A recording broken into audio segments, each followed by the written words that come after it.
성경 읽는 시간입니다. 네, 오늘은 창세기 31장부터 32, 33장 이렇게 읽어볼 텐데요. 오늘은 이제 야곱이 고향으로 돌아가는 그 과정에서 일어나는 이제 눈치 게임 뭐 이런 사건들이 몇 개 있더라고요. 네, 그거에 집중해서 좀 재밌게 오늘도 즐겁게 시작하도록 하겠습니다. 먼저 31장은 이제 야곱이 고향으로 돌아가는 준비를 하는 단계라고 해야 될까요? 뭐 그런 전 내용이 있어요. 고향으로 가기 전에 사건들이 있습니다. 이것도 재밌어요. 네. 31장. 라반의 아들들이 하는 말이 야곱에게 들렸다. 야곱은 우리 아버지의 재산을 다 빼앗고 우리 아버지의 재산으로 저처럼 큰 부자가 되었다. 야곱이 라반의 안색을 살펴보니 자기를 대하는 라반의 태도가 이전과 같지 않았다. 그쵸. 이렇게 자기 거 다 뺏겼다 생각하면 이렇게 표정이 좋지 않을 수밖에 없죠. 네. 주님께서 야곱에게 말씀하셨다. 너는 내 조상의 땅, 너의 친족에게로 돌아가거라. 내가 너와 함께 있겠다. 야곱이 라헬과 레아에게 심부름꾼을 보내어 그들을 그의 가축대가 있는 들로 불러내서 일렀다.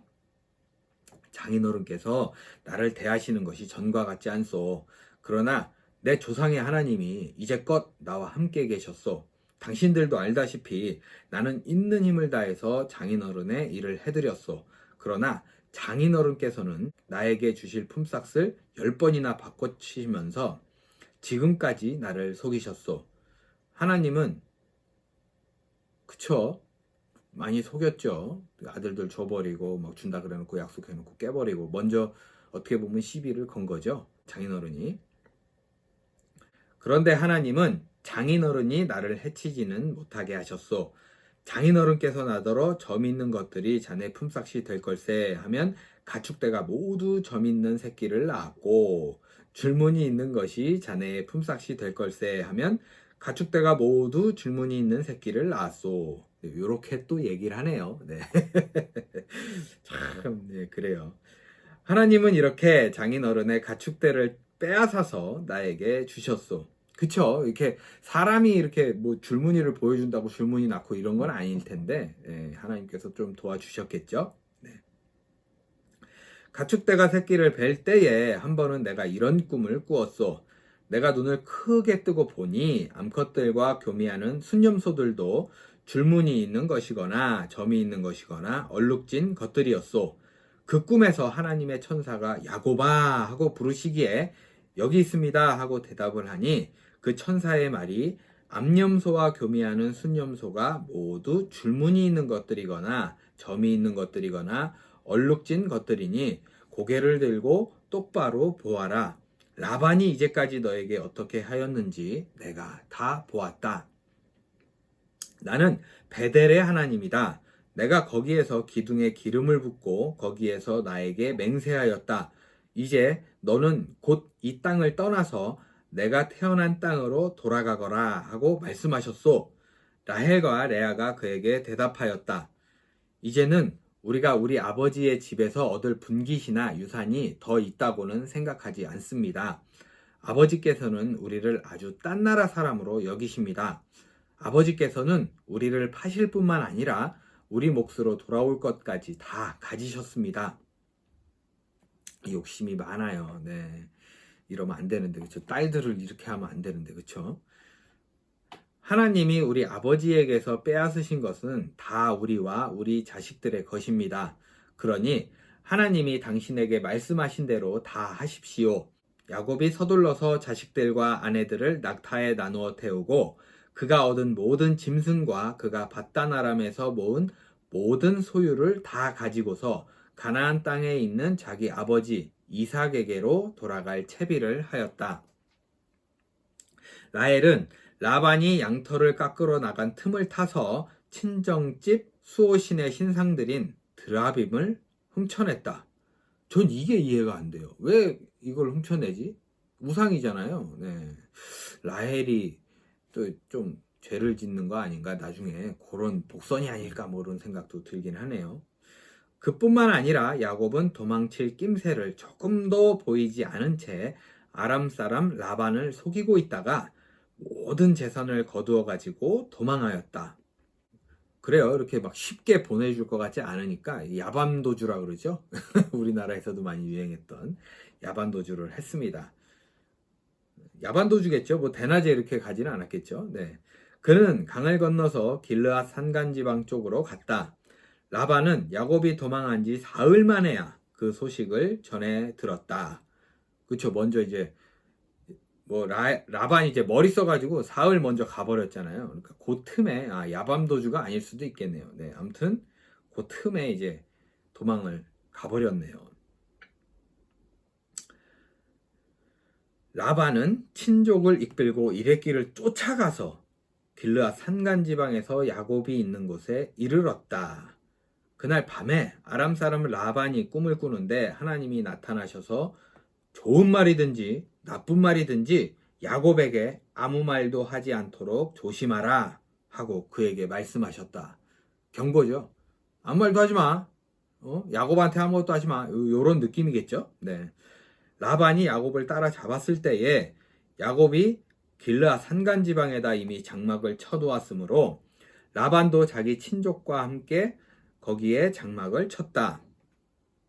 라반이 야곱에게 말하였다. 자네가 나를 속이고 나의 딸들을 전쟁포로 잡아가듯 하니 어찌 이럴 수가 있는가? 어찌하여 자네는 나를 속이고 이렇게 몰래 도망쳐 나오는가? 어찌하여 나에게 아무 말도 하지 않았는가? 자네가 간다고 말하였으면 북과 수금에 맞추어서 노래를 부르며 자네를 기쁘게 떠나보내지 않았겠는가? 과연 그랬을까요? 저는 아니라고 생각합니다. 네, 또 막 잡았겠죠. 핑계대고 이 핑계대고.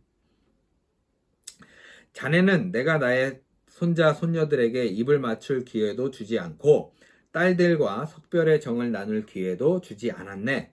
자네가 한 일이 어리석기 짝이 없네. 내가 마음만 먹으면 자네를 얼마든지 해칠 수 있네. 그거 봐요. 이렇게 얘기를 해놓고 뭘 얘기를 하면 순순히 보내주겠다고. 참. 그러나 어젯밤 꿈에 자네 조상의 하나님이 나타나셔서 나에게 경고하시기를 좋은 말이든지 나쁜 말이든지 야곱에게 아무 말도 하지 않도록 조심하여라 하셨다네.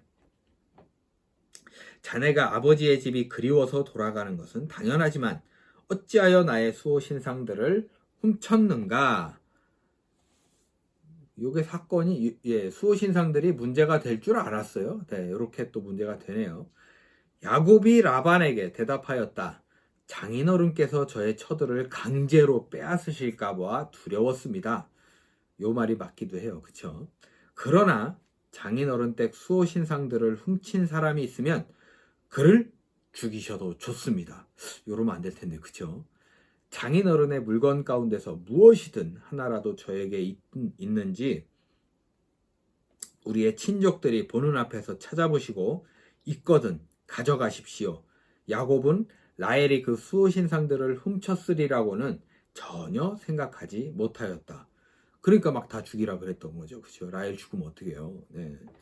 라반은 먼저 야곱의 장막을 뒤졌다. 다음에는 레아의 장막과 두 여종의 장막까지 뒤졌으나 아무것도 찾아내지 못하였다. 레아의 장막에서 나온 라반은 라헬의 장막으로 들어갔다. 라헬은 그 수호 신상들을 낙타 안장 밑에 감추고서 그 위에 올라타 앉아 있었다. 라반은 장막 안을 샅샅이 뒤졌으나 아무것도 찾아내지 못하였다. 라헬이 자기 아버지에게 말하였다. 아버지, 너무 노여하지 마십시오. 지금 저는 월경 중이므로 내려서 아버지를 맞이할 수 없습니다. 라반은 두루 찾아보았으나 끝내 그 수호 신상들을 찾지 못하였다. 야곱은 화를 내며 라반에게 따졌다. 야곱이 라반에게 물었다. 저의 허물이 무엇입니까? 제가 무슨 죄를 지었다고 불길처럼 달려들어서 저를 따라오신 것입니까? 장인어른께서 저의 물건을 다 뒤져보셨는데 장인어른의 물건을 하나라도 찾으셨습니까? 장인어른의 친족과 저의 친족이 보는 앞에서 그것들을 내놓아 보십시오. 당당하죠? 안 나왔으니까. 예. 그리고 자기가 훔친 것도 아니고 모르니까. 예. 그리고 장인어른과 저 사이에 누구에게 잘못이 있는지 이 사람들이 판단할 수 있게 해주십시오. 제가 무려 20해를 장인어른과 함께 지냈습니다. 20회 동안 20년이란 말이죠. 네, 20년 동안 있었네요. 거의 일을 했었네요. 그동안 장인어른의 양떼와 염소떼가 한 번도 낙태한 일이 없고 제가 장인어른의 가축대에서 순양 한 마리라도 잡아다가 먹은 일이 없습니다. 들짐승에게 찢긴 놈은 제가 장인어른께 가져가지 않고 제 것으로 그것을 보충하여 드렸습니다. 낮에 도적을 맞든지 밤에 도적을 맞든지 하면 장인어른께서는 저더러 그것을 물어내라고 하셨습니다. 이 악덕이에요, 이게. 예, 뭐라 그럴까? 갑질이라 그러잖아요, 사장님. 예, 이러면 안 되죠. 도적을 왜 내가 부른 것도 아닌데. 낮에는 더위에 시달리고 밤에는 추위에 떨면서 눈붙일 겨를도 없이 지낸 것, 이것이 바로 저의 형편이었습니다. 예, 이거는 노동부에 신고해야죠. 네.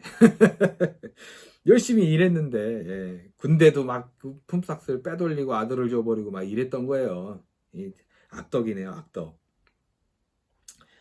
저는 장인어른의 집에서 20해를 한결같이 이렇게 살았습니다. 두 따님을 저의 처로 삼느라고 10년 하고도 4년을 장인 어른의 일을 해드렸고 지난 6해 동안은 장인 어른의 양떼를 돌보았습니다. 그러나 장인 어른께서는 저에게 주셔야 할 품삯을 10번이나 바꿔치셨습니다.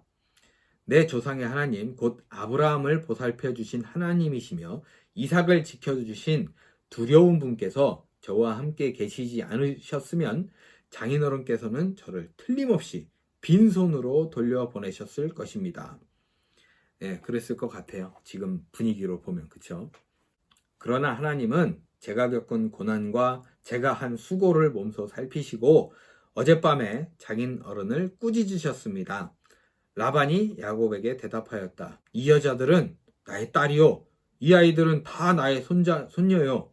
이 가축대도 다 내 것일세. 자네의 눈앞에 있는 것이 모두 내 것이 아닌가? 그러나 여기 있는 나의 딸들과 그들이 낳은 나의 손자, 손녀를 이제 내가 어떻게 하겠는가? 이리 와서 자네와 나 사이에 언약을 세우고 그 언약이 우리 사이에 증거가 되게 하세.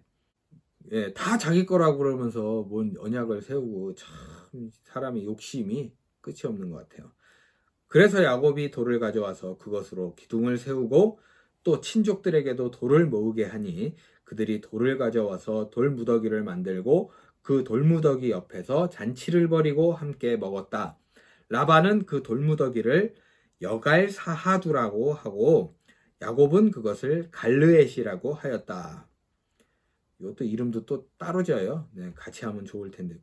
서로 한 언약인데 또 이름도 틀리면 어떡해요. 라반이 말하였다. 이 돌무더기가 오늘 자네와 나 사이에 맺은 언약의 증거일세. 갈르엣이란 이름은 바로 여기에서 유래한 것이다. 이 돌무더기를 달리 미스바라고도 하는데 그것은 라반이 우리가 서로 떨어져 있는 동안에 주님께서 자네와 나를 감시하시기를 바라네 하고 말하였기 때문이다. 자네가 나의 딸들을 박대하거나 나의 딸들을 두고서 달리 아내들을 얻으면 자네와 나 사이에는 아무도 없다 하더라도 하나님이 자네와 나 사이에 증인으로 계시다는 것을 명심하게. 라반은 야곱에게 또 다짐하였다. 이 돌무더기를 보게. 그리고 내가 자네와 나 사이에다 세운 이 돌기둥을 보게. 이 돌무더기가 증거가 되고 이 돌기둥이 증거가 될 것이네. 내가 이 돌무더기를 넘어 자네 쪽으로 가서 자네를 치지 않을 것이니 자네도 또한 이 돌무더기와 이 돌기둥을 넘어 내가 있는 쪽으로 와서 나를 치지 말게. 아브라함의 하나님, 나홀의 하나님, 그들의 조상의 하나님이 우리 사이를 판가름하여 주시기를 바라네. 그러자 야곱은 그의 아버지 이삭을 지켜주신 두려운 분의 이름으로 맹세하였다. 여기 좀 더 무서워 보이나 봐요. 예, 두려운 분, 예, 그쵸. 좀 뭔가 포스가 있죠. 네. 야곱은 거기 산에서 제사를 드리고 친족들을 식탁에 초대하였다.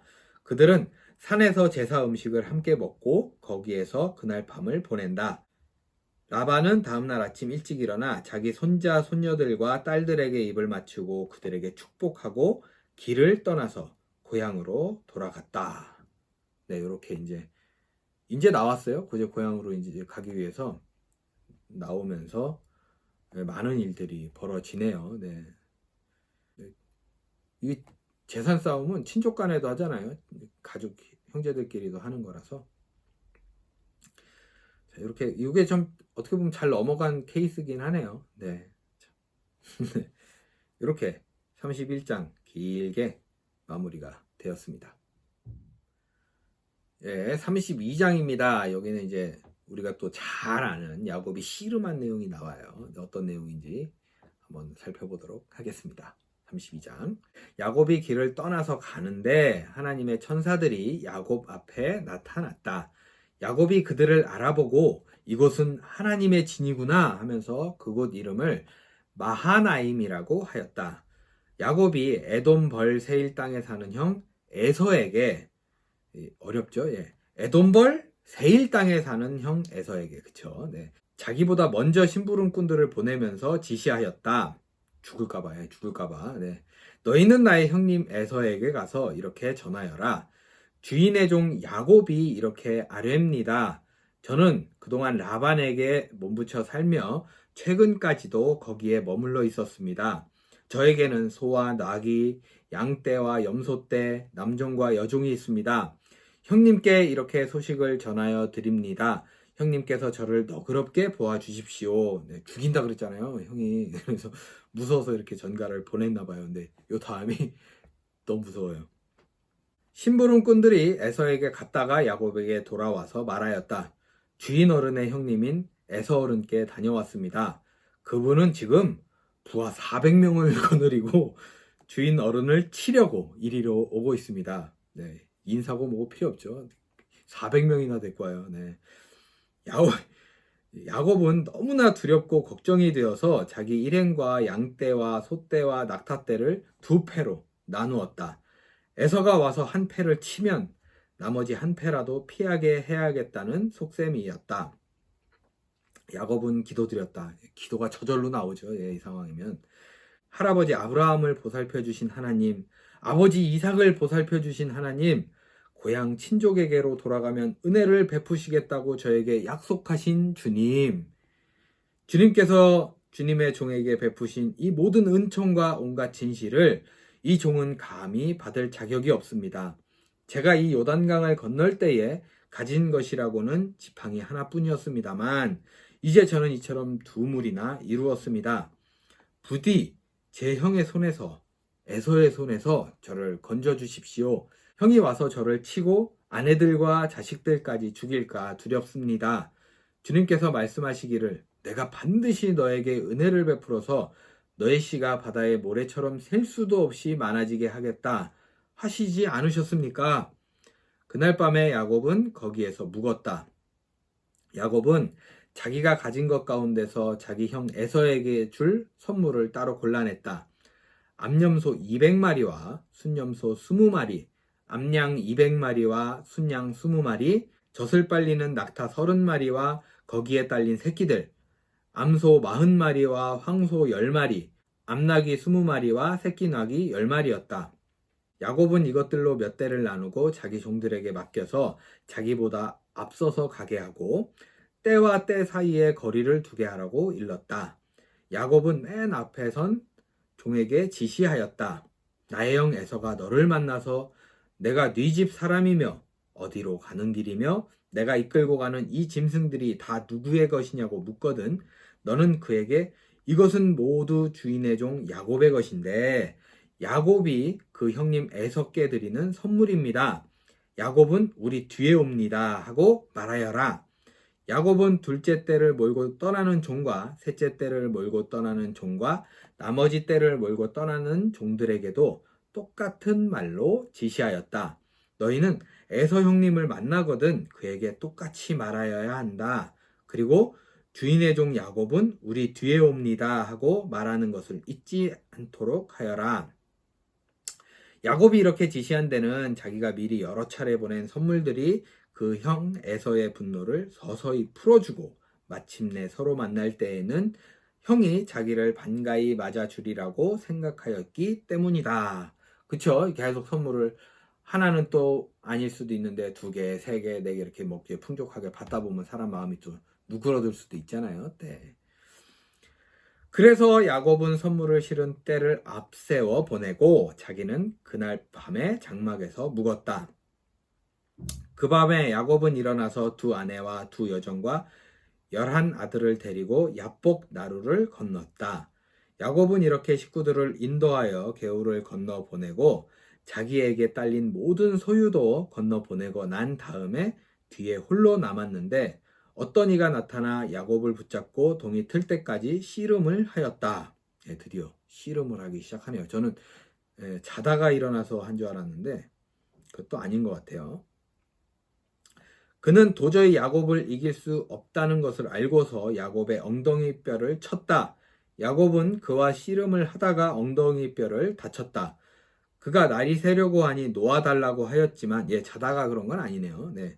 야곱은 자기에게 축복을 해주지 않으면 보내지 않겠다고 떼를 썼다. 그가 야곱에게 물었다. 너의 이름이 무엇이냐? 야곱이 대답하였다. 야곱입니다. 그 사람이 말하였다. 내가 하나님과도 겨루어 이겼고 사람과도 겨루어 이겼으니 이제 내 이름은 야곱이 아니라 이스마엘이다. 야곱이 말하였다. 당신의 이름이 무엇인지 가르쳐 주십시오. 그러나 그는 어찌하여 나의 이름을 묻느냐 하면서 그 자리에서 야곱에게 축복하여 주었다. 야곱은 내가 하나님의 얼굴을 직접 뵙고도 목숨이 이렇게 붙어 있구나 하면서 그곳 이름을 브니엘이라고 하였다. 제 짧은 지식에는 예전에는 하나님을 뵈면 그냥 죽는다고 생각을 했었대요. 죽었다고 해야 되나? 그런 분위기였는데 야곱은 되게 복 받았다고 생각했겠죠. 자기도 내가 이렇게 됐어 뭐 이런 그런 게 있었나 보죠. 네. 그가 브니엘을 지날 때에 해가 솟아올라서 그를 비추었다. 그는 엉덩이 뼈가 어긋났으므로 쩔뚝거리며 걸었다. 밤에 나타난 그가 야곱의 엉덩이 뼈에 힘줄을 쳤으므로 이스라엘 사람들은 오늘날까지 짐승의 엉덩이 뼈에 큰 힘줄을 먹지 않는다. 네, 이렇게 해서 32장이 마무리가 되었습니다. 야곱은 되게 축복받는 거에 있어서는 물러섬이 없었던 것 같아요. 그냥 끝까지 악착같이 하나님도 이겼다는 얘기가 나올 정도니까 참 대단한 사람인 것 같습니다. 마지막으로 33장은 이제 야곱은 고향에 돌아오게 된 내용입니다. 33장 야곱이 고개를 들어보니 근데 원래 이름을 바꿔주면 바로 이름을 바꾸거든요. 근데 이스마엘로 야곱이 바뀌었잖아요. 근데 여기서는 얘기를 안 해서 그런가 계속 야곱이라고 이야기하네요. 야곱이 고개를 들어보니 에서가 장정 400명을 거느리고 오고 있었다. 얼마나 무서웠겠어요. 400명인데. 야곱은 아이들을 레아와 라헬과 두 여종에게 나누어 맡기고 두 여종과 그들에게서 난 아이들은 앞에 세우고 이게 좀 충격이었어요. 여종이 낳았다고 하지만 자기 아들인데 앞서 세우잖아요. 죽이지 않을 거라는 그런 확신이 있었을까요? 네. 레아와 그에게서 난 아이들은 그 뒤에 세우고 라헬과 요셉은 맨 뒤에 세워서 따라오게 하였다. 야곱은 맨 앞으로 나가서 야곱이 그러네요. 야곱이 맨 앞으로 갔네요. 전 또 애들을 먼저 보내고 자기가 뒤에 있을까 봐 이렇게 생각을 했는데 제가 또 야곱을 너무 치졸한 사람을 만들었네요. 죄송합니다. 형에게로 가까이 가면서 7번이나 땅에 엎드려 절을 하였다. 그러자 에서가 달려와서 그를 끌어안았다. 에서는 두 팔을 벌려 야곱의 목을 끌어안고서 입을 맞추고 둘은 함께 울었다. 에서가 고개를 들어 여인들과 아이들을 보면서 물었다. 내가 데리고 온 이 사람들은 누구냐? 야곱이 대답하였다. 이것들은 하나님이 형님의 못난 아우에게 은혜로 주신 자식들입니다. 이 자식들을 이것들이라 그러는 게 어딨어요. 이 아이들은 이렇게 예쁘게 표현해야지. 참.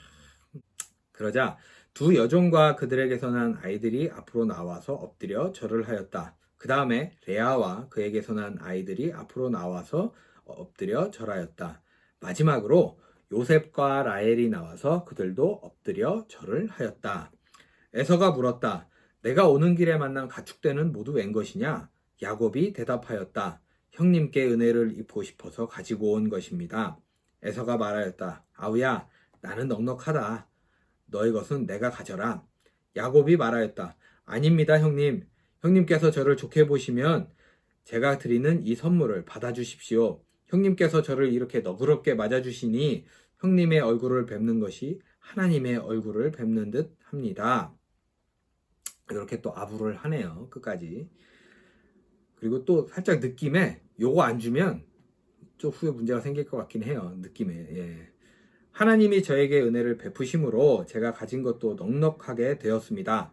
그러니 제가 형님께 가지고 온 이 선물을 기꺼이 받아주시기 바랍니다. 야곱이 간곡히 권함으로 에서는 그 선물을 받았다. 에서가 말하였다. 자, 이제 갈 길을 서두르자. 내가 앞장을 서마. 야곱이 그에게 말하였다. 형님께서도 아시다시피 아이들이 아직 어립니다. 또 저는 새끼 딸린 양떼와 소떼를 돌봐야 합니다. 하루만이라도 지나치게 빨리 몰고 가면 다 죽습니다. 그렇죠. 너무 무리해서 이렇게 갈 필요는 없죠. 형님께서는 이 아우보다 앞서서 떠나십시오. 그렇게 하시면 저는 앞에 가는 이 가축대와 아이들을 이끌고 그들의 걸음에 맞추어 천천히 세일로 가서 형님께 나가겠습니다. 근데 저는 이렇게 읽는데 살짝 불길한 느낌이 있는 거예요. 뭐냐면 이렇게 빨리 가면 에서가 또 뭔가 꿍꿍이가 있는 거 아닐까 이런 느낌이 들더라고요. 이렇게 말하는 걸 보니까. 에서가 말하였다. 그렇다면 내가 나의 부하볕을 너와 같이 가게 하겠다. 야곱이 말렸다. 그러실 것까지는 없습니다. 형님께서 저를 너그럽게 맞아주신 것만으로도 만족합니다. 뭔가 분위기가 자꾸 에서가 뭔가 있는데 야곱이 자꾸 이렇게 피하려고 하는 그런 뉘앙스가 있는데 제가 좀 생각을 그렇게 하는 걸까요? 네. 그날로 에서는 길을 떠나 세일로 돌아갔고, 생각지 않게 또 그냥 순순히 돌아갔네요. 네, 별일 없었나 봐요. 네. 야곱은 숫곳으로 갔다. 거기에서 야곱은 자기들이 살 집과 짐승이 바람을 피할 우리를 지었다. 그래서 그곳 이름이 숫곳이 되었다. 야곱이 밧단 아람을 떠나 가나안 땅 세겜성에 무사히 이르러서 그 성 앞에다가 장막을 쳤다. 야곱은 장막을 친 그 밭을 세겜의 아버지 하몰의 아들들에게서 은 100냥을 주고 샀다. 야곱은 거기에서 제단을 쌓고 그 이름을 엘헬 로헤 이스라엘이라고 하였다. 엘헬 로헤 이스라엘. 네, 이름이 참 어렵네요. 네. 이렇게 야곱이 이제 고향에 도착을 하고 33장이죠. 예, 33장이 마무리가 되었습니다. 오늘도 이렇게 창세기 31장부터 33장까지 읽어봤습니다. 야곱이 참 고향 돌아오기가 힘드네요. 네, 오기 전부터 막 이렇게 힘들었는데 오기까지도 너무 힘들게 고단하게 이렇게 도착을 한 것 같습니다. 근데 이런 과정을 딱 이렇게 3장을 읽어보는데 전 되게 감동이었던 건 뭐냐면 처음에 시작할 때 하나님께서 그러시잖아요. 고향으로 가라. 내가 고향까지 지켜주겠다 했는데 딱 도착하고 나니 하나님께서 이렇게 잘 지켜주시는 것 같아서 하나님께서 말씀하시는데 다 이렇게 지켜주셔서 더 참 큰 감동이 오더라고요. 오늘 하루도 여러분과 저에게 하나님께서 함께 해주시겠다 하는 약속 지켜주실 것 같습니다. 오늘도 함께 주님과 함께 하는 시간 보내시고요. 복된 하루 보내시고 저는 내일 뵙겠습니다. 감사합니다.